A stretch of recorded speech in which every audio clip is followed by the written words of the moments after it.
जय श्री राम भक्तों। राजा बनने वाले श्री राम अचानक वनवासी क्यों बन गए और क्या सिर्फ केकई ही एक कारण थी या ये सब एक दिव्य नाटक था? क्या है इसके पीछे का रहस्य?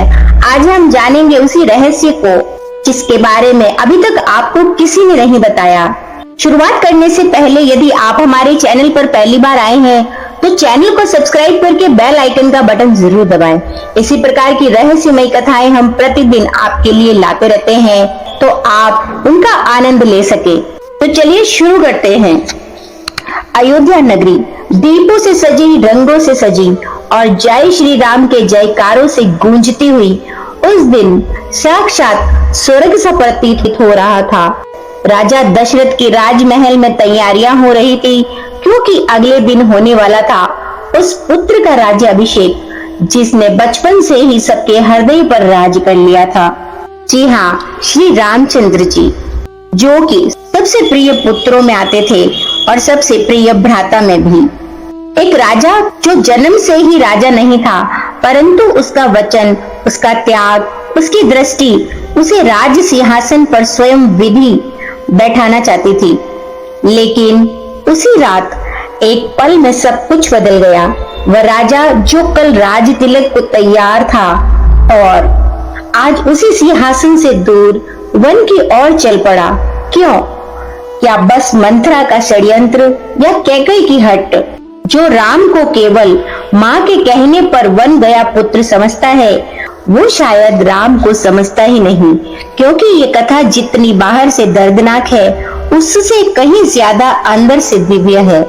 राजा दशरथ, वह पिता जिसने जीवन में एक बार युद्ध में प्राण बचाए थे कैकेयी के, और कैकेयी ने वचन मांग लिया था 2 वर। समय बीता, राम बड़ा हुआ और वचन की घड़ी आ गई, क्योंकि पहला वचन तो दशरथ ने उसी समय कैकेयी से विवाह करके निभा लिया था, लेकिन एक वचन जो कैकेयी ने बचा रखा था कि समय आने पर मांगूंगी। कैकेयी ने भरत के लिए राज्य मांगा और राम के लिए 14 वर्ष का वनवास। क्या ये उसने मंथरा के कहने पर किया? राजा दशरथ टूट गए, पर श्री राम मुस्कुराए और बोले कि पिता, आपका दिया वचन मेरे लिए आज्ञा है। जिस वन को लोग दंड समझते हैं, राम ने उसे धर्म समझकर स्वीकार किया। क्यों किया उन्होंने ऐसा? लेकिन यही तो रहस्य है। राम वन को गए नहीं थे, वो तो रावण के वध की ओर, धर्म की पुनः स्थापना की ओर और सैकड़ों आत्माओं के उद्धार की ओर स्वयं चल पड़े थे। जी हाँ, रावण जो लंका में बैठा था वो कभी अयोध्या के राज सिंहासन तक नहीं पहुंच सकता था, इसीलिए राम को सिंहासन छोड़कर रावण तक जाना पड़ा। क्या आपको लगता है कि ये सब यूं ही हुआ? नहीं, ये सब एक दिव्य योजना थी, एक लीला, एक सटीक वचन। राम ने वह जीवन जिया जो मनुष्य के रूप में जीने योग्य है, त्याग में, मर्यादा में, वचन में और कर्तव्य में। इसीलिए तो उन्हें मर्यादा पुरुषोत्तम कहा गया। और इस वनवास के सफर में राम केवल अकेले नहीं थे, उनके साथ थे उनके प्रिय भ्राता लक्ष्मण, जिसका त्याग अद्भुत था। जब जब एक छोटे भाई की मिसाल आती है, तब तब श्री राम के साथ लक्ष्मण का नाम आता है। आज के कलयुग में लक्ष्मण जैसे भाई मिलना दुर्लभ है। साथ थी सीता, जिनका समर्पण स्वर्ण से भी शुद्ध था, और इस यात्रा में हर पड़ाव पर हुआ किसी का उद्धार, किसी का मोक्ष। तो बस चल पड़े वो तीनों के तीनों पिता को मोक्ष दिलाने वाले वचन को पूरा करने के लिए। इतना ही नहीं, जब कैकेयी ने श्री राम के लिए वनवास मांगा तो राजा दशरथ फूट फूट कर रोने लगे। उनके मन में एक बार तो वचन भंग कर देने की सोच आई, ये था पुत्र प्रेम। और फिर उन्होंने धर्म के बारे में सोचा और अपने वचन को निभाते हुए उन्होंने श्री राम के वनवास की घोषणा कर दी। और तभी ये बात श्री राम को पता चली और उन्होंने खुशी खुशी इस वनवास को स्वीकार कर लिया। श्री राम का वनवास हर कदम पर किसी आत्मा का उद्धार था। तो चलिए चलते हैं उस उद्धार और उस यात्रा की ओर। जब वनवास ये शब्द जब श्री राम के लिए बोला गया तो न सिर्फ दशरथ बल्कि पूरी अयोध्या रोई और राजा दशरथ टूटे, लेकिन स्वयं राम मुस्कुराए, क्योंकि उन्हें पता था कि ये वनवास नहीं, ये तो एक महान यात्रा है, एक ऐसी यात्रा जिसमें हर कदम पर किसी आत्मा का उद्धार लिखा था। और अगर ये यात्रा नहीं होती तो कैसे होता उद्धार? यानी कि किसी न किसी का कल्याण करने के लिए किसी न किसी को बलिदान तो देना ही पड़ता है। उसी मिसाल को कायम करते हुए चल पड़े श्री राम वनवास की ओर। इस यात्रा की शुरुआत से पहले ही किसी आत्मा की प्रतीक्षा थी, श्रवण कुमार के अंधे माता पिता की। जी हाँ, दशरथ के तीर से मारे गए बेटे के वियोग में उन्होंने श्राप दिया था, जैसे हमने पुत्र वियोग सहा तू भी सहेगा। जिस वनवास की वजह से राजा दशरथ के लिए प्रायश्चित के रूप में मोक्ष की प्राप्ति हुई, यानी कि उन्हें पुत्र का वियोग मिला। उस श्राप से मुक्त होते हुए वो मोक्ष को गए। फिर जब राम मिथिला मार्ग से निकले तो एक आश्रम के पास पहुंचे, जहां एक स्त्री श्राप से पत्थर बनी पड़ी थी। जी हाँ, वो कोई और नहीं, दिव्य देवी गौतम ऋषि की पत्नी अहल्या, जिसके उद्धार की भविष्यवाणी स्वयं ब्रह्मा ने की थी कि राम का चरण पड़ेगा और वो जीवित हो जाएगी। बस वही हुआ, राम का स्पर्श हुआ और पत्थर नहीं, एक तेजस्विनी नारी पुनः प्रकट हुई। उनको ये श्राप क्यों मिला था, इसके पीछे भी एक रहस्य है। उस रहस्य की कथा भी हम आपके लिए लेकर आएंगे, तो बस जुड़े रहिए हमारे चैनल से और जानते रहिए इसी प्रकार के रहस्यमय कथाओं को। फिर बारी आई ऋषियों के कल्याण की। वन में यज्ञ करने वाले ऋषि डरते थे, हर यज्ञ में राक्षस आकर विघ्न डालते थे। और तब विश्वामित्र राम को साथ लाए और राम ने पहली बार राक्षसों का वध किया, ताड़का, संबाहु और बाद में मारीच का। बस उनका अंत और धर्म की रक्षा। उन राक्षसों के मोक्ष की गाथा के पीछे भी एक रहस्य है, एक राजा की नहीं, भगवान की लीला की शुरुआत थी ये। इसी प्रकार राम, सीता और लक्ष्मण जब गंगा पार करने पहुंचे तो एक केवट सामने आया और उसने कहा, भगवान पहले आपके चरण धोने दीजिए, मेरी नाव भी तो लकड़ी की है, कहीं वो भी तर न जाए।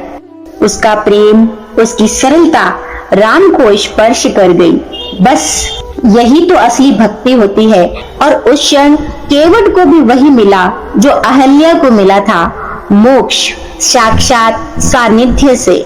इसी प्रकार उद्धार करते हुए श्री राम अपने वनवास की यात्रा में आगे बढ़े और बढ़ते बढ़ते वह पहुंचे दक्षिण की ओर, जहां एक वृद्धा भक्तिन परीक्षा में बैठी थी। हर दिन बेर तोड़ती, चकती, फिर सहेज कर रखती, कहीं कड़वे न हो जाएं। और जब राम आए तो उन्होंने वही झूठे बेर प्रेम से खाए, जबकि ये रहस्य लक्ष्मण नहीं समझ पाए। उनके मना करने के विपरीत राम जी ने उनको उसके झूठे बेर के प्रेम के पीछे की महिमा को समझाते हुए लक्ष्मण जी को भी वो बेर खिलाए, क्योंकि वो बेर नहीं थे, वो थे श्रद्धा के प्रसाद। बस ऐसे ही हैं हमारे श्री राम। जब बाली और सुग्रीव दोनों भ्राताओं की लड़ाई को मिटाने के लिए श्री राम जी ने सुग्रीव का साथ दिया, तभी वही आगे बढ़ते हुए इसी वनवास में राम को वो सच्चा साथी मिला, जिसके गुण युगों युगों तक उनका नाम अमर कर गया। जी हाँ, ये कोई और नहीं, राम भक्त श्री हनुमान। बस नाम में ही शक्ति है। आज कलयुग के देवता राम भक्त हनुमान जी को कौन नहीं जानता। आज भी हनुमान जी सबकी रक्षा करते हैं और संकटों से बचाते हैं। जो खुद शिव थे लेकिन राम भक्ति में लीन होकर दास बने और राम ने उन्हें अपना बना लिया। और यहीं से शुरू हुई वो कहानी जो लंका तक जाएगी। जी हाँ, ये एक भक्त और भगवान की कहानी नहीं थी, ये सच्चे प्रेम और सच्चे विश्वास की भी कहानी। जब लंका की बात आती है तो लंका युद्ध से पहले रावण का भाई विभीषण राम की शरण में आया था और राम ने कहा कि जो मेरी शरण आता है वो भले ही राक्षस हो तो भी मैं उसे स्वीकार करता हूँ और उन्होंने विभीषण को लंका का राजा घोषित कर दिया, उन्हें गले से लगाया। और अंत में रावण, जो एक विद्वान शिव भक्त था, बलशाली लेकिन अहंकारी था, राम ने उसका भी उद्धार किया। राम जी ने उसका वध किया, लेकिन वो वध नहीं था, वो अंतिम मोक्ष था, एक भटकती हुई आत्मा का, जिसका भी रहस्य हम अलग से आपके लिए लेकर आएंगे। तो कहिए, राम का वनवास क्या था? दंड नहीं, वो तो एक यात्रा थी जिसमें पत्थर भी पुनर्जीवित हुए और नाविक भी पार हो गए। वो केवल रावण वध नहीं था, वो था हजारों आत्माओं के लिए एक देव की चुपचाप की गई मुक्ति यात्रा। राम राजा से वनवासी नहीं बने थे, वो तो उद्धारकर्ता बनकर चले थे। तो राम वनवास एक दिव्य यात्रा का अंत नहीं, युगों की शुरुआत थी। 14 वर्ष बीत गए। वो समय जो कि किसी के लिए वनवास था, राम के लिए नहीं। वो समय उनके लिए था हर प्राणी की पीड़ा को छूने का, हर आत्मा को उसकी नियति तक पहुंचाने का। राम जो राजा नहीं थे लेकिन आदर्श बन गए, और जो योद्धा नहीं थे लेकिन रावण का अंत किया, जो केवल सीता के पति नहीं थे बल्कि हर भक्त के जीवन में जीवन के प्रभु बन गए। राम का वनवास हमें यह सिखाता है कि जीवन में चाहे जितना ही अन्याय क्यों न हो, धर्म का मार्ग कभी न छोड़ो। जब तुम्हें सब कुछ मिल सकता हो लेकिन फिर भी त्याग की राह चुनो, तभी तुम राम कहलाओगे। राम को वनवास मिला, लेकिन उन्होंने उसमें भी धर्म पाया, सेवा पाई, त्याग पाया और सबसे ज्यादा एकता पाई, उस प्रेम से जो शबरी, हनुमान और केवट जैसे भक्तों ने दिया। 14 वर्षों के बाद आखिर में वो घड़ी आई जब राम अयोध्या लौटे। बस अयोध्या वासियों का ये वनवास पूरा हुआ, राम की राह देखने का। तो बस पूरी अयोध्या तैयार थी उनके स्वागत में दीपोत्सव करने के लिए, जिसे कलयुग में हम दीपावली के नाम पर बनाते हैं। तो वे सिर्फ राजा राम नहीं थे, वे थे प्रभु राम, भक्ति राम, मर्यादा पुरुषोत्तम राम और उद्धार करता श्री राम।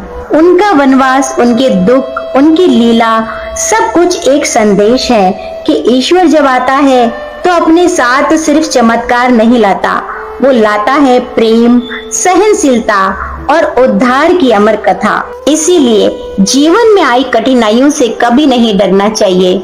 स्वयं भगवान स्वरूप श्री राम को भी उन सब यातनाओं को सहना पड़ा, तो फिर हम और आप तो एक आम इंसान हैं।